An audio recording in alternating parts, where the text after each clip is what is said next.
ले आई तब भी आप क्यों लड़ाई लड़ रहे हैं? सबसे पहला बात, तुम कौन क्लास में है? छठा में है। तुम पढ़ाई इसलिए ना कर रहा है बाबू की बड़ा होकर अगर नौकरी करेगा।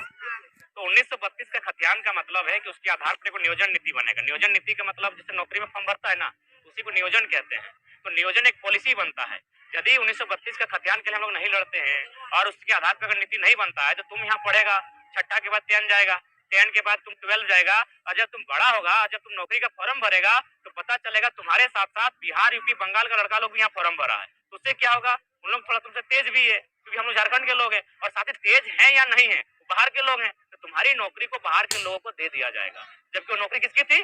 तुम्हारी थी, क्योंकि तुम झारखंड के हो, नौकरी झारखंड में है, तो नौकरी झारखंडी की है ना, तो वो तुम्हारी नौकरी बाहर के लोगों को बांट देगा। इसीलिए हम 1932 के खतियान की लड़ाई लड़ रहे हैं, ताकि क्या होगा, उसी के आधार पर एक नीति बनेगी। उससे क्या होगा, जो बाहर के लोग लड़के हैं वो छट जाएंगे, उनका अपना घर है, अपना राज्य है। उससे क्या होगा, तुम आज 6 कर रहे हो, एक दिन 10 करोगे, एक दिन 12 करोगे, जब फॉर्म भरोगे तो तुम्हारा नौकरी बनने का चांसेस बढ़ेगा।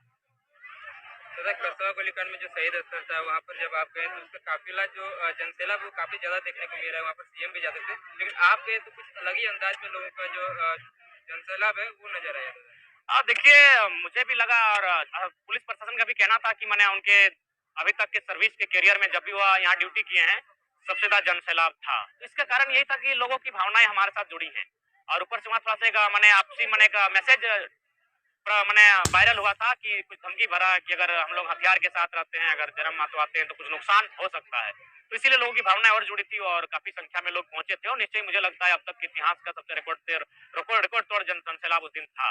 तो हम लोग एक तरह से श्रद्धांजलि के लिए गए। तो श्रद्धांजलि में कोई राजनीति नहीं होनी चाहिए, लेकिन पता नहीं लोग क्यों इस तरह मानसिकता रखे थे, जो इस तरह का बात कर रहे थे। और निश्चय ही सरायकेला का जो गोलीकांड का इतिहास है, वो दिन का कहीं ना कहीं आजाद भारत का जलियांवाला बाग देखने को मिला था। न जाने कितने लोगों की जाने गई थी, सरकारी आंकड़े स्पष्ट नहीं कर पा रहे, कोई 20,000, कोई 35,000, कोई 5,000 बता रहा है, लेकिन ग्रामीण के माने तो 20,000 तक के लोगों की जाने गई थी। तो कहीं ना कहीं उसका आधार यही था कि हमारी अलग पहचान है।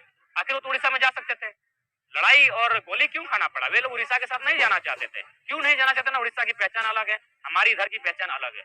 तो ये पहचान की लड़ाई सदियों से चल रही है झारखंड में। भाषा की लड़ाई, जल जमीन की, जंगल की लड़ाई जो आज हम लोग लड़ रहे हैं। उन्होंने गोली खाना स्वीकार किया, लेकिन उड़ीसा के साथ जाना स्वीकार नहीं किया।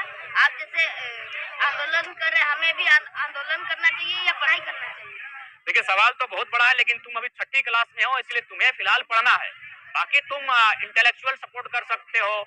कभी अगर तुम मैंने कहीं कुछ कागज में लिख सकते हो, तुम पढ़ने वाले छात्र हो, तो तुम मान के चलो 6 क्लास में हो, तो 4 लाइन की कविता आंदोलन के बारे में लिख सकते हो। जो लड़के लोग आंदोलन में उनके लिए लिख सकते हो, उनको मैंने पॉजिटिव देने के लिए। जैसे जब भगत सिंह आंदोलन करते थे, ये इनकलाब जिंदाबाद भगत सिंह का स्लोगन नहीं है, पहला बात जान लो। भगत सिंह ने स्लोगन को पॉपुलर किया है। ये स्लोगन था हजरत मोहिनी का। हजरत मोहिनी की हजरत मोहिनी करके एक कवाली गायक थे, उन्होंने भगत सिंह को इम्प्रूव करने के लिए इस गजल को गाया था, इनकलाब जिंदाबाद।